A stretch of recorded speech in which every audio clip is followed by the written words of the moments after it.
ձեզ, օրվա լրահոսի կարևոր նորություններն է ներկայացնում Հորիզոն լրատվականը 2 հուլիսի օրը 5-շաբթի։ Եթե Ռուսաստանը փակի իր շուկան հայկական արտադրանքի համար, ապա Եվրամիությունը պատրաստ է բացել իր դռները հայկական արտադրատեսակների առաջ։ Այս մասին վարչապետ Փաշինյանի հետ համատեղ ասուլիսում հայտարարել է Եվրահանձնաժողովի նախագահ Ուրսուլա ֆոն դեր Լայենը։ Նրա խոսքով Եվրամիությունը պատրաստ է ընդլայնել աջակցությունը Հայաստանին, իսկ Փաշինյանը նշել է, որ այս հանդիպումը վերահաստատեց Հայաստանը եւ Եվրամիությունը միմյանց ավելի մոտ են, քան երբևէ։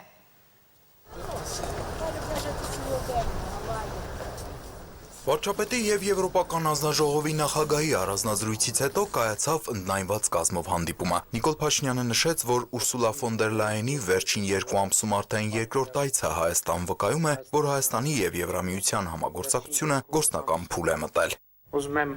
նաև շնորհակալություն հայտնել այս ընթացքում ձեր ցուցաբերած աջակցության համար, որտեղ մենք տարբեր ձևաչափերով ենք վերջին ամիսներին շփվել, այդ թվում հեռախոսազրույց ենք ունեցել, այդ հեռախոսազրույցի ընթացքում դուք մի շարք հայտարարություններ եք արել Հայաստանի աջակցության վերաբերյալ, որոնք գործնականում այսօր իրագործվում են կամ իրագործված են։ Ուրսուլա ֆոն դեր Լայենի խոսքով ինքը գիտակցում է այն փաստը, որ ոչ բոլորին է դուր գալիս Հայաստան-Եվրամիության մերձեցումը, ապա խոսեց Եվրամիության Հայաստանին անհրաժեշտ օգնություն ցուցաբերելու պատրաստակամության մասին։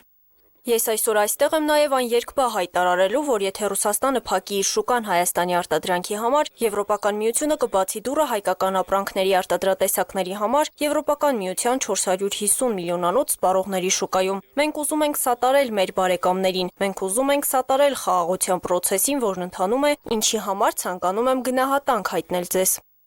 Ֆոն դեր Լայենի խոսքով այս ներդրումների նպատակով Եվրամիությունը մինչև 200 միլիոն եվրո կներդնի տարածաշրջանի տրանսպորտային, էներգետիկ և թվային կապերի զարգացման համար, որը կարող է հասնել մինչև 2 միլիարդ եվրոյի։ Արդեն համատեղ հայտարարության ժամանակ ֆոն դեր Լայենն ասաց, որ Հայաստանը շուտով կստանա լրացուցիչ 18 միլիոն եվրո, որպես օգնություն բազմազանեցնելու իր առևտուրը։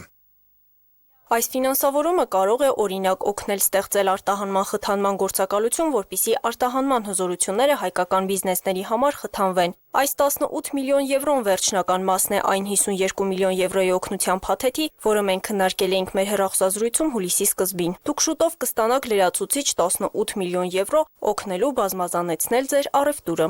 Հայաստանը եւ Եվրոպական միությունը մոտ են իրար առավել քան երբևէ։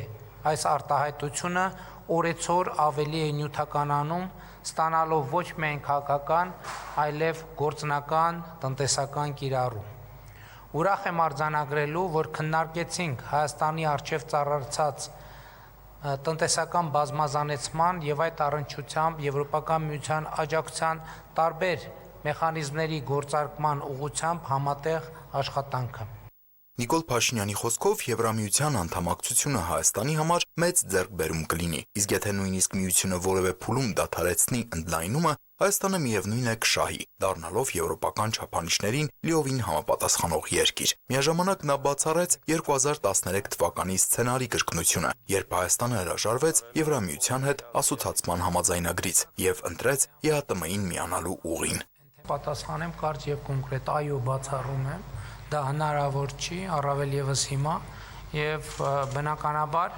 մենք ոչ մի միջազգային մեր գործընկերոջ շահերը չենք արհամարում, բայց մյուս կողմից որևէ այլ գործընկերոջ շահերը չենք կարող ավելի բարձր դասել, քան Հայաստանի Հանրապետության շահերը։ Բացի 18 միլիոն եվրոյի լրացուցիչ ֆինանսական ներարկումից, Եվրամիությունը պատրաստվում է վերացնել մաքսատուրքերը հայկական արտահանման հիմնական մասի համար, թույլ տալով հայ արտադրողներին մուտք գործել 450 միլիոնանոց եվրոպական շուկա։ Ֆոն դեր Լայենի խոսքով այս միջոցը կբացի Եվրոպայի դռները համարյա 99% Հայաստանի թարմ գյուղմթերքի, բանջարեղենի, մրգերի և օրգանական ծագման արտադրանքի համար, դուռ բացելով ավելի քան 90% մեր խմիչքների, այդ թվում ոգելից, արտահանման համար Եվրամիության միասնական շուկա։ Փաստորեն վերջին ամիսների ընթացքում մենք ականատես ենք եղել ավելի ու ավելի մեծ ծավալների հայկական ծաղիկների ժամանմանը մեր շուկա, եւ սա գեղեցիկ խորհրդանիշ է մեր տնտեսական գործընկերության մեջ նոր գլուխ բացելու համար։ Սա միայն սկիզբն է։ Այս նոր միջոցների օգնությամբ մենք հնարավորություն կունենանք արագ դիվերսիֆիկացնել ձեր առևտուրը։ Ֆոն դեր Լայենը հայտնեց, որ հուլիսի կեսերին Եվրամիության փորձագետներ կժամանեն Հայաստան, աջակցելու տեղական արտադրողներին եւ արտահանողներին, օգտվելու եվրոպական շուկայի հնարավորություններից։ Նա նաեւ նշեց, որ անհրաժեշտության դեպքում Եվրամիությունը կաջակցի ռուսական գազից եւ էներգետիկ ենթակառուցվածքներից կախվածության հաղթահարմանը։ Անդրադառնալով վիզաների ազատականացմանը, ընդգծեց, որ Հայաստանը Եվրամիության միակ գործընկերն է, որի հետ այս ուղղությամբ ակտիվ երկխոսություն է ընթանում։ Իսկ աշնանը սպասվում է հերթական գնահատման առաքելության այցը։ Նիկոլ Փաշինյանն էլ հավելեց, Եվրամիությանն անդամակցելու ճանապարհին շատ բան կախված է հենց մեզանից եւ իրականացվող բարեփոխումների որակից։ Նա նաեւ նշեց, որ Հայաստանի ժողովուրդը սպասում է այդ որոշմանը եւ իշխանությունները մտադիր են արագ ու արդյունավետ առաջ շարժվել այդ ուղղությամբ։ Տիգրան Հովակիմյան, Հորիզոն։ Կառավարության նախաձեռնությամբ գումարվել է ազգային ժողովի արտահերթ նստաշրջան օրակարգում ընդգրկված մի շարք նախագծեր կքննարկվեն հատուկ ընթացակարգով, դրանց երկրորդ ընթերցմամբ քննարկումը կիրականացվի առաջին ընթերցմամբ ընդունվելուց հետո 24 ժամվա ընթացքում։ Առաջին ընթերցմամբ քննարկվել է ազգային ժողովի քաղաքացիական պայմանագիր խմբակցության մի խումբ падգամավորների առաջարկած ընտրական օրենսգրքում եւ հանրաքվեի մասին օրենքում փոփոխությունների փաթեթը, որը լրամշակվել է կառավարության առաջարկներով։ Ինչպես եւ սպասվում էր, հարցի քննարկումը թեժ է անցել, հատկապես ընդդիմադիրների ներկայության պարագայում վերջիներս մեղադրել են իշխանություններին հապճեպության մեջ։ Իշխանական կողմից է զարմանք են հայտնել, թե ինչու են ընդդիմադիրները հանկարծ որոշել մասնակցել նիստին։ Ներդրվում է բնակության ցենզ ընտրությանը քվեարկությանը մասնակցելու իրավունքի իրացման համար։ Նախագծերի ընդունմամբ կապահովի ժողովրդային իշխանության իրականացման համակարգային միասնականությունը, երաշխավորելով ժողովրդավարական կառավարմանն այն քաղաքացիների մասնակցությունը, որոնց կապը պետության հետ ունի իրական բնույթ եւ բովանդակություն։ Առաջարկվում է սահմանել, որ ազգային ժողովի ընտրությունների ժամանակ ընտրելու իրավունք ունեն ընտրության օրը 18 տարին լրացած այն քաղաքացիները, որոնք քվեարկության օրվա նախորդող 48-րդ օրվա դրությամբ, իսկ ազգային ժողովի արտահերթ ընտրությունների դեպքում 28-րդ օրվա դրությամբ, դրան նախորդող 730 օրվա ընթացքում Հայաստանի Հանրապետությունում փաստացի գտնվել են 366 եւ ավելի օր։ Ներկայացված նախագծով, որն առերևույթ հակասահմանադրական հստակ ուղղվածություն ունի, փորձ է արվում սահմանափակել Հայաստանի Հանրապետության քաղաքացիների սահմանադրությամբ երաշխավորված եւ որևէ սահմանափակման ոչ ընդհակա այս իրավունքը։ Հապշտապողականությունը ուրիշ ձև չի կարելի բացատրել, քան քաղաքական հետի նպատակներ ունեցող, որը առնչվելու է մեր 100,000-ավոր հայրենակիցների, որոնք զրկվելու են Հայաստանում ընտրությունների մասնակցելու հնարավորությունից։ Սենց կարևորագույն օրենք բերել 8-րդ գումարման ազգային ժողովի վերջի օրերին հրատապ կարգով արտահերթ նիստում ներեցեք էլի, հասկանալի է, չէ՞ ինչ եք ուզում ստանով անել։ Շուտ անենք, մտցնենք, բրդենք, սղացնենք, կանցնենք։ Բարև ձեզ։ Ուզում եմ իմանամ ինչի եք եկել, ճիշտն ասած, ընդդիմությանն է հարցը սողված, որովհետև մենք սովորել ենք, որ դուք այլևս այստեղ չեք ներկայանում, բայց պարզ է ինչի եք եկել, որովհետև ընտրությունների ժամանակ ձեր մի թևի համար, այսպես ասած, ընտրական туриզմի եկած քաղաքացիների մասով որի արդյունքում այդ պահանջը ձևավորվել է հանրային, այդտեղ է խնդիրը, դուք հանրությանը չեք լսում, դրա համար էլ կիսվել է ձեր խմբակցությունը, հաջորդ գումարմանը կեսով է ներկայանալու, որ հանրությանը լսեք, չեք ասի, որտեղ է այդ հանրային պահանջը։ Տիկին Վարդանյան, այս տեմպով դուք շուտով արդեն հացուտելն էլ կորոշեք, ով հացուտի եւ ով չուտի, ով ջուր խմի, ով չխմի։ Դուք ով եք, որ ասեք, ինչի եք եկել, ով եք ընդհանրապես։ Չէ, ես ուզում եմ հասկանամ, էլի, դուք ձեզ իրավունք եք վերապահում, ով եք դուք։ Պարոն Մինասյան, տեղեկացնեմ, որ Ծովինար Վարդանյանը Հայաստանի Հանրապետության ընտրված падգամավոր է, իշխող մեծամասնության ներկայացուցիչ եւ այն թիմի ներկայացուցիչն է, որը ձեզ եւ ձեր թիմին առնվազն 2 անգամ ջախջախել է ընտրություններում։ Ուստի խնդրում եմ ձեզ բանի մեջ պահեք,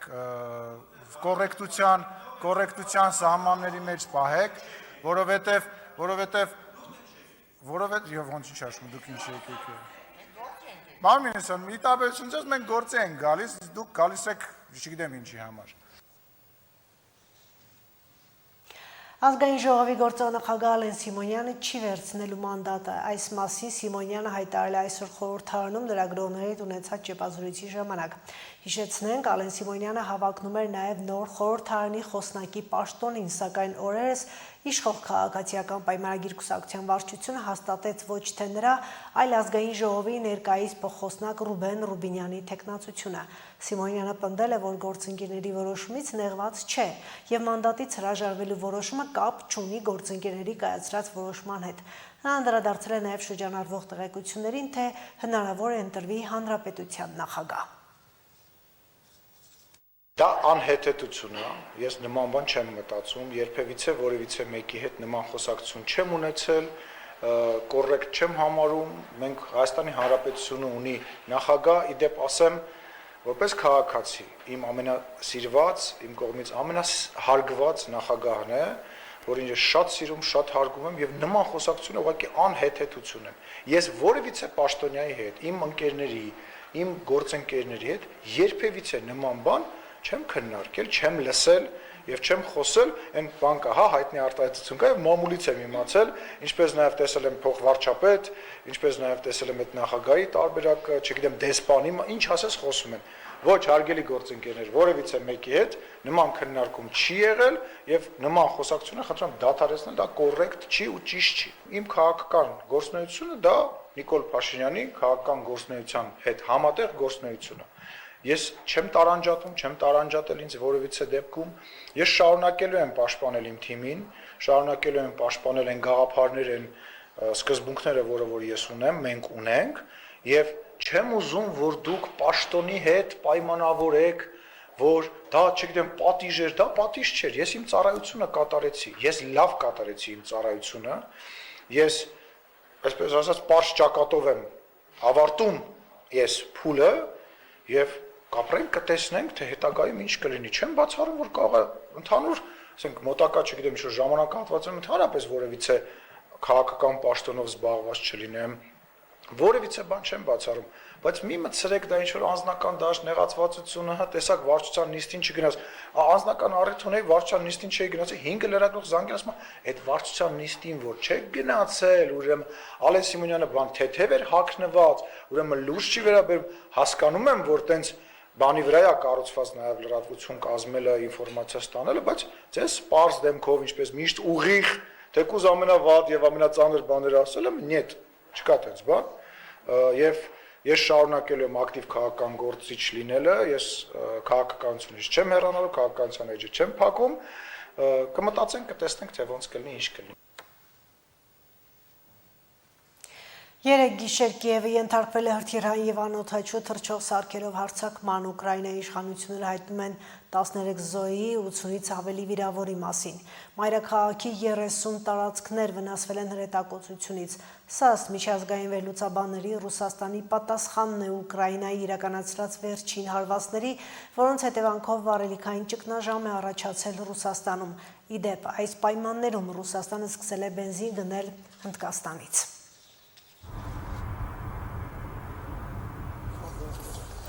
Հինգշաբթի գիշերը ռուսական զորքերը հարվածներ են հասցրել Ուկրաինային 74 հրթիռով եւ 496 անօդաչու թռչող սարքերով, հայտնել են Ուկրաինայի ռազմաօդային ուժերը։ Նախնական տվյալներով ժամը 9-ի դրությամբ հոբ ուժերը խոցել են 524 թիրախ, 48 հրթիռ եւ տարբեր տեսակի 476 անօդաչու թռչող սարք։ Գրանցվել է 25 բալիստիկ հրթիռի եւ 12 հարձակողական անօդաչու թռչող սարքի խոցում, 33 վայրերում, ինչպես նաեւ 18 վայրերում ընկել են խոցված անօդաչու թռչող սարքերի բեկորներ։ Բացի այդ, ճշտվում է մի քանի հրթիռների վերաբերյալ տեղեկատվությունը։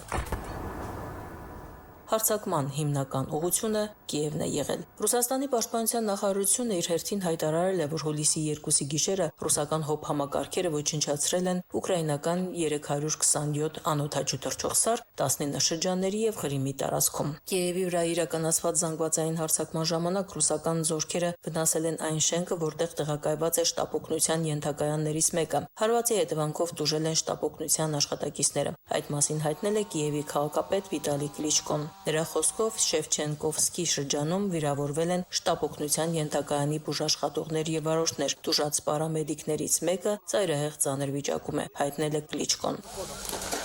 Ուկրաինայի արտակարգ իրավիճակների ծառայությունը հայտնում է, որ տարածքում վնասվել է 1 հյուրանոց եւ 2 հինգհարկանի բնակելի շենքեր։ Ուկրաինայի նախագահ Վլադիմիր Զելենսկին դեռ 3 սոցիալական ցանցերում զգուշացրել էր երկրի բնակիչներին, որ ռուսական զորքերը կարող են 5-շաբթի գիշերը եւս մեկ զանգվածային հարված հասցնել։ Նա ասել է, որ այս տեղեկատվությունը ստացել է ուկրաինական հետախուզությունից։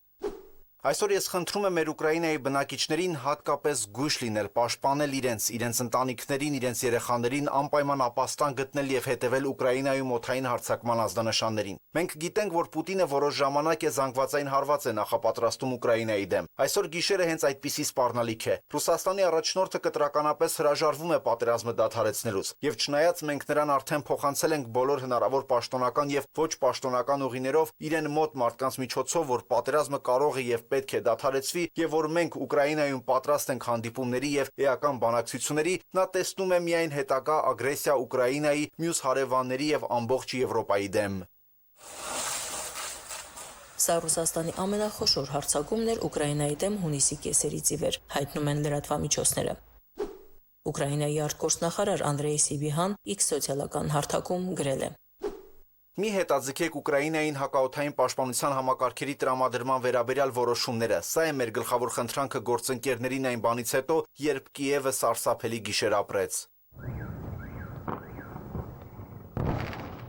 Վերջին շաբաթներին Ռուսաստանը ակտիվացրել է Կիևի վրա իր հարձակումները նույնիսկ այն դեպքում, երբ Ուկրաինայի կողմից ռուսական ռազմական օբյեկտների եւ էներգետիկ օբյեկտների դեմ իրականացված հեռահար անօդաչու թռչող սարքերի արշավը վառելիքի պակաս է առաջացրել եւ խափանել Ռուսաստանի ներսում մատակարարման գծերը։ Իդեպ վառելիքային ճգնաժամի պայմաններում Ռուսաստանը սկսել է բենզին գնել Հնդկաստանից, հայտնել է Reuters-ը։ Ըստ գործակալության Հնդկաստանից Ռուսաստան է առաքվել 60,000 տոննա բենզին։ Մեկ այլ աղբյուր հայտնել է, որ Ռուսաստան է ուղևորվել 2 տանկեր։ Յուրաքանչյուրը տեղափոխում է 30,000-ից 40,000 տոննա բենզին։ Միևնույն ժամանակ հունիսին Հնդկաստանի կողմից ռուսական հում նավթի ներմուծումը հասել է պատմական առավելագույնի, նշում է Reuters-ը։ Մեկ այլ աղբյուր հայտնել է, որ Ռուսաստանը նախատեսում է ամսական 400,000 տոննա բենզին ներմուծել տարբեր երկրներից, այդ թվում Բելարուսից։ Reuters-ի հաշվարկներով հուլիսի առաջին կեսին Բելարուսը Ռուսաստանին մատակարարել է ավելի քան 70,000 տոննա բենզին, 3 անգամ ավելի քան մայիսի առաջին կեսին։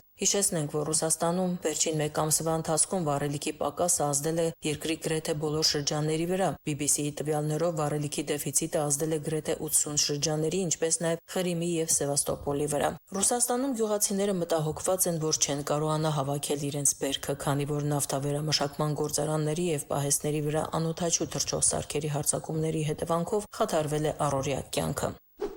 Ինչ վերաբերում է մարդկային կորուստներին, ռուս-ուկրաինական պատերազմի ընթացքում Ռուսաստանի եւ Ուկրաինայի զոհերի եւ վիրավորների ընդհանուր թիվը գերազանցել է 2 միլիոնը, հայտնում է New York Times-ը, հղումանելով ամերիկյան ռազմավարական եւ միջազգային հետազոտությունների կենտրոնի տվյալներին։ Ուսումնասիրության համաձայն Ռուսաստանի կորուստները գնահատվում են մոտ 1,4 միլիոն մարդ, իսկ Ուկրաինային է 525,000-ից 625,000։ Հետազոտության հեղինակները նաև նշում են, որ մեծ կորուստներին զուգահեռ Ռուսաստանը նաև այլ խնդրի է բախվում։ Մասնավորապես դանդաղել է ռուսական զորքերի առաջխաղացումը, մինչդեռ ուկրաինական հարձակումները, այդ թվում անօդաչու թռչող սարքերի օգտագործումը, մարտական գործողությունները տեղափոխել են Ռուսաստանի տարածք։ Թե Մոսկվան, թե Կիևը պաշտոնապես չեն բացահայտում իրենց զոհերի մասին տեղեկությունները։ Ալա Ղալաչյան, Հորիզոն։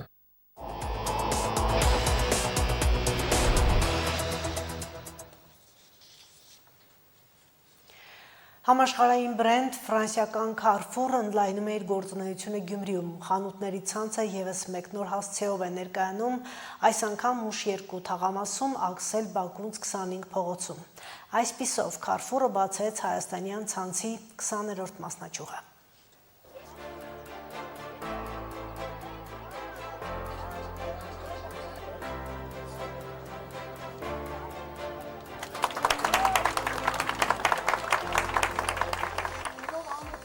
Մուշ 2 թաղամասի Աքսել Բակունց 25 փողոց, որակյալ ապրանքի ինտրանուշը հավետ գնումների Carrefour-ի նոր հասցեն է։ Ֆրանսիական հանրահայտ բրենդի նորաբաց սուպերմարկետը խիտ բնակեցված թաղամասի հարմարավետ տարածքում է, Մուշի բարեկարգ հրապարակին հարող եւ շրջապատված շենքերով։ Լայն եւ ընդարձակ սրահի բաժիններում ներկայացված են եվրոպական հայտնի ապրանքանիշերի լավագույն տեսականին։ Քարֆուրի հայաստանյան ցանցի 20-րդ մասնաճյուղը քաղաքի կենտրոնից հեռու թաղամասում լավագույն առաջարկն է բնակիչների համար, ովքեր գնահատում են որակյալը։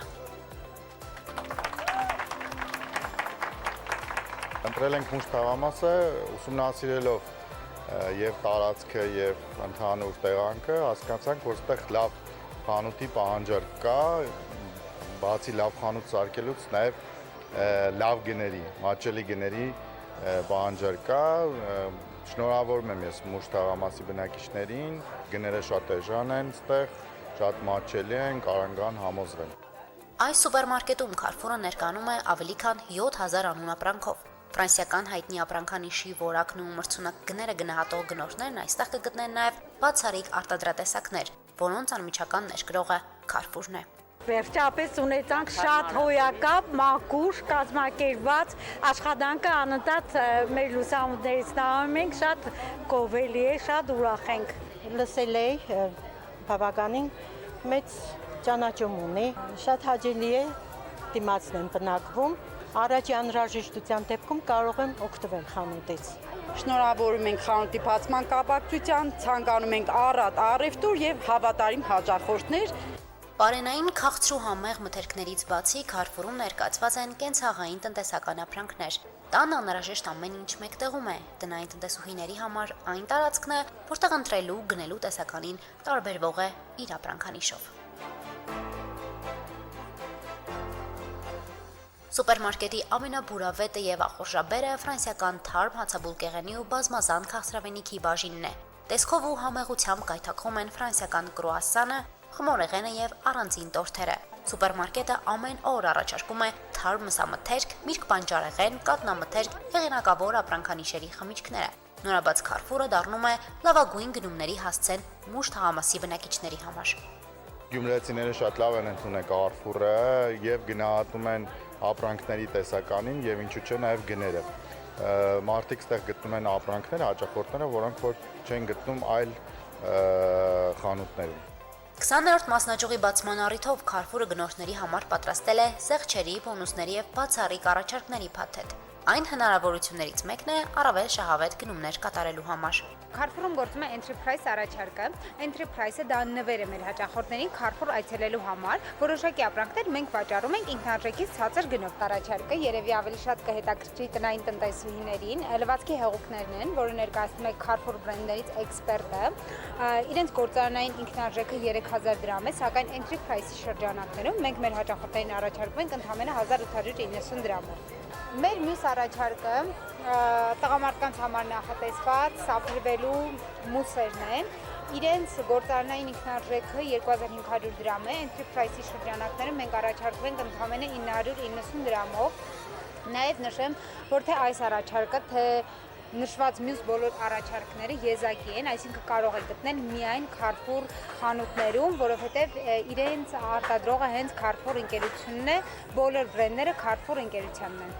Աշխարհում իր տեսականիով հայտնի Քարֆուր բրենդը Շիրակի մարզում հավակնում է սպասարկման եւ առևտրի ոլորտում դառնալ լավագույն խաչմերուկը։ Ֆրանսիական հանրահայտ ապրանքատեսականին շուտով հասանելի կլինի նաեւ նոր հասցեում։ Քարֆուրը լավագույն ընտրելու հնարավորություն կառաջարկի Արթիկում, որտեղ առաջիկայում կբացվի ցանցի հերթական մասնաճյուղը։ Հասմիկ Թումասյան, Արարատ Ծատուրյան, Հորիզոն։